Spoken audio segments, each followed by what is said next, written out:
अस्सलाम वालेकुम एवरीवन। तो आज की वीडियो में बात करने वाला हूँ आईजीएम, आईजीजी ये क्या होती हैं और ये ज़्यादा हो तो उसका क्या मतलब है, ये कम हो तो उसका क्या मतलब है और इनको आप किस तरह कंट्रोल कर सकते हैं और कितने टाइम में वैल्यूज़ ऊपर जा सकती हैं, कितने टाइम में वैल्यूज़ नीचे आ सकती हैं। तो लेट्स बिगिन। सबसे पहले बात करते हैं आईजीजी की। आईजीजी वैल्यू आपकी रिप्रेजेंट करती है कि आपको कोविड है या नहीं है, या आपको पहले हो चुका तो नहीं है। अगर आपकी आईजीजी वैल्यू पॉजिटिव है, पॉजिटिव मीन 0.5 से ज़्यादा है, तो उसका मतलब है कि आपको कोविड है या हो चुका है।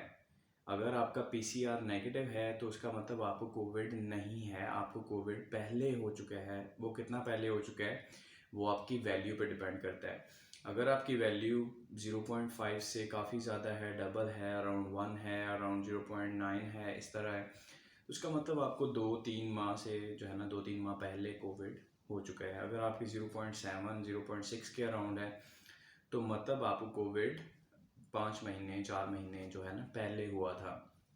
लेकिन इस चीज़ का भी मेक श्योर जो है ना HRCT स्कैन से किया जाता है। हो सकता है कि आपकी आईजीजी वैल्यू ज़्यादा हो। अगर आपने वैक्सीनेशन लगवाई है तो डेफिनेटली आपकी वैल्यू ज़्यादा है वैक्सीनेशन की वजह से। और वो कैसे डिसाइड होगा, वो आप HRCT स्कैन करवाते हैं अपनी चेस्ट का और अपने लंग्स का।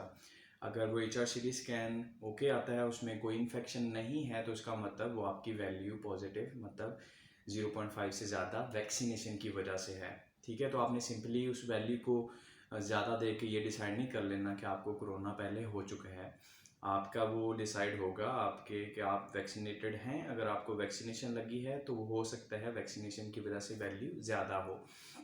अगर आप वैक्सीनेटेड नहीं हैं तो फिर तो डेफिनेटली आपको कोविड पहले हो चुका है, जिसकी वजह से वैल्यूज़ आपकी आईजीजी वैल्यूज़ वो ज़्यादा आई हैं। और उसको मेक श्योर करने के लिए आपने अपना लंग्स और चेस्ट का एक्सरे सिटी स्कैन करवाना है आपने।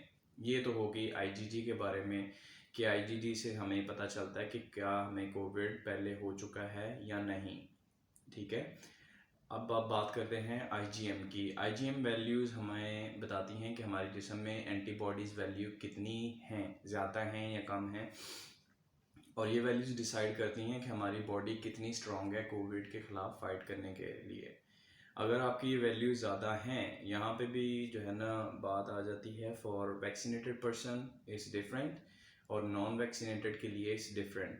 अगर आपकी वैल्यू 1 से ज़्यादा है, आईजीएम की वैल्यू 1 से ज़्यादा है, तो उसका मतलब है कि आपको हो सकता है कि कोविड आपको हो या ऑन द वे हो, कि आप उसकी इन्फेक्शन है आपके अंदर लेकिन वो ऑन द वे है। अब यहाँ पे दूसरी बात कंफर्म करने के लिए कि अगर आपका पीसीआर नेगेटिव है तो इसका मतलब आपको फ़िलहाल नहीं है, लेकिन हो सकता है कि in future like 1 week later या दो दो हफ्ते बाद या 3 हफ्ते बाद आपको कोविड हो जाए, के अंदर वो डेवलप हो रही हैं उसकी सिम्टम्स, लेकिन अभी वो प्रॉपर शो नहीं हुआ। नंबर एक। दूसरी बात, अगर आप वैक्सीनेटेड हैं तो फिर तो डेफिनेटली आपकी आईजीएम की वैल्यूज़ ज़्यादा आएगी, क्योंकि आपके जिस्म में एंटीबॉडीज़ जो कोविड के ख़िलाफ़ फाइट करती हैं वो ज़्यादा हो जाती हैं। ठीक है, तो ये दोनों चीज़ें क्लियर हो गई कि आईजीजी जो है हमें वो बताती है कि पहले कोविड आपको हो चुका है या नहीं। आईजीएम बताती है कि आपके जिस्म में कितनी ज़्यादा एंटीबॉडीज़ हैं जो कि कोविड के ख़िलाफ़ फाइट कर सकती हैं। और यहाँ पे भी आ जाता है कि अगर आप वैक्सीनेटेड नहीं हैं और आपकी आईजीएम की वैल्यू ज़्यादा हैं तो मतलब आपको कोविड है या होने वाला है, ये चीज़ जो है ना पता चलती है। ठीक है, अब बात कर लेते हैं कि इन वैल्यूज़ को कम कैसे किया जा सकता है, क्योंकि बहुत सारे लोगों का मसला आ रहा है कि उनकी वैल्यूज़ आईजीजी की वैल्यू ज़्यादा आ जाती हैं और या आईजीएम की वैल्यू ज़्यादा आ जाती हैं जो कि वैक्सीनेटेड भी नहीं हैं। अब उनकी वैल्यू जो है ना बहुत ज़्यादा टाइम लेती है नीचे आने के लिए, और जो वैक्सीनेटेड हैं उनकी वैल्यूज़ कम टाइम में नीचे आ जाती हैं, मतलब 1.5 माह से 2 माह के अंदर जो है ना वैल्यूज़ नीचे आ जाती हैं, बशर्त ये कि उनकी रूटीन कुछ ऐसी हो।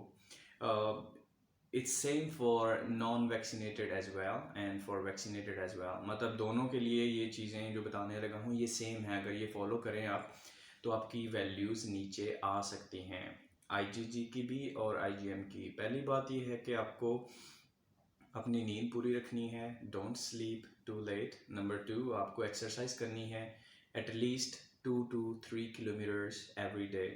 डेली वॉक करें, आप वो बाहर भी वॉक कर सकते हैं प्लेग्राउंड में, या आपके पास जो है ना रनिंग मशीन है, ट्रेडमिल जिसे बोलते हैं, ट्रेडमिल पे आप रन कर सकते हैं घर के अंदर या नियर बाय। लेकिन you should avoid from crowded places. Gym में नहीं जाएं, और बजाय इसके कि अपने वैल्यूज़ कम करने के लिए खुदा ना खास्ता अपने आप को इन्फेक्शन करवाने जिम में, क्योंकि जिम में बहुत सारे लोग आते जाते हैं। तो better to choose a playground जहाँ पे कम लोग हों, और you can just do it at home if you have the treadmill.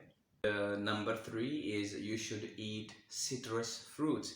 Citrus fruits मतलब जिनकी पीएच ज़्यादा होती है, जो खट्टे होते हैं जिनको बोलते हैं। आसान अल्फाज में खट्टी चीज़ें आप खाएं, लाइक ऑरेंज खा लें, ज़्यादा से ज़्यादा ऑरेंज खाएं, लेमन वाटर यूज़ करें, पानी के अंदर डाल के नीम गर्म पानी में, वो कोशिश करें डेली जितना ज़्यादा से ज़्यादा आप पी सकते हैं। और पाइनएप्पल, इस तरह आप चेक कर सकते हैं जो फ्रूट्स जिनकी पीएच ज़्यादा है आप वो यूज़ करें, वो आपकी वैल्यूज़ को नीचे लाने में जो है ना मदद करेंगे। और फ़िलहाल तो ये 3 चीज़ें हैं। Don't go for any kind of medicine और विटामिन्स। ये चीज़ मैं ट्राई करके देख चुका हूँ, इससे कोई फ़र्क नहीं पड़ता।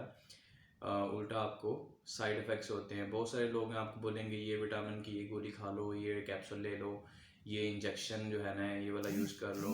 मतलब इस तरह की डिटेल्स आपके साथ शेयर करेंगे, but it won't help. So better not to try this things. मैंने इस तरह कह के लोगों के कहने पे यूज़ की थी, लेकिन उससे कोई फ़र्क नहीं पड़ा। तो इसलिए मैं आपको ये चीज़ रिकमेंड कर रहा हूँ कि please follow the natural process. Like ये चीज़ें जो बताई हैं इनको फॉलो करें और अपने पैसे ज़ाया नहीं करें। बहुत सारे लोगों के इस तरह पैसे ज़ाया हो रहे हैं, वो अपने टेस्ट नहीं करवाते, सारा प्रोसेस करते रहते हैं और एम्बेसी में भाग जाते हैं वीज़ा लगवाने या टिकट बुक करवा के टेस्ट करवाने।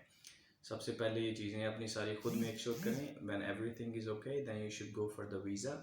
वीज़ा लगवाएं, वीज़ा 5 दिन में आपको मिल जाता है, and then you can quickly book the ticket. और ये चीज़ भी नुकसानदेह है कि आप वीज़ा लगवा के बैठ जाएं और उसके बाद आपकी वैल्यूज़ बहुत ज़्यादा हैं और वो इतना टाइम लग जाए कि आपकी वैल्यूज़ नीचे ही ना आए और उतनी देर में आपका वीज़ा एक्सपायर हो जाए। सो बेटर टू वेट, जब तक आपकी वैल्यूज़ परफेक्ट नहीं होती तब तक आपकी सारी चीज़ें पूरी भी हैं, वेट करें। एंड जब वैल्यूज़ आपको लगे कि बस थोड़ा सा फ़र्क रह गया, तब आप जाएं वीज़ा लगवाएं, and then book the ticket for 1 or 2 weeks later after you get your visa.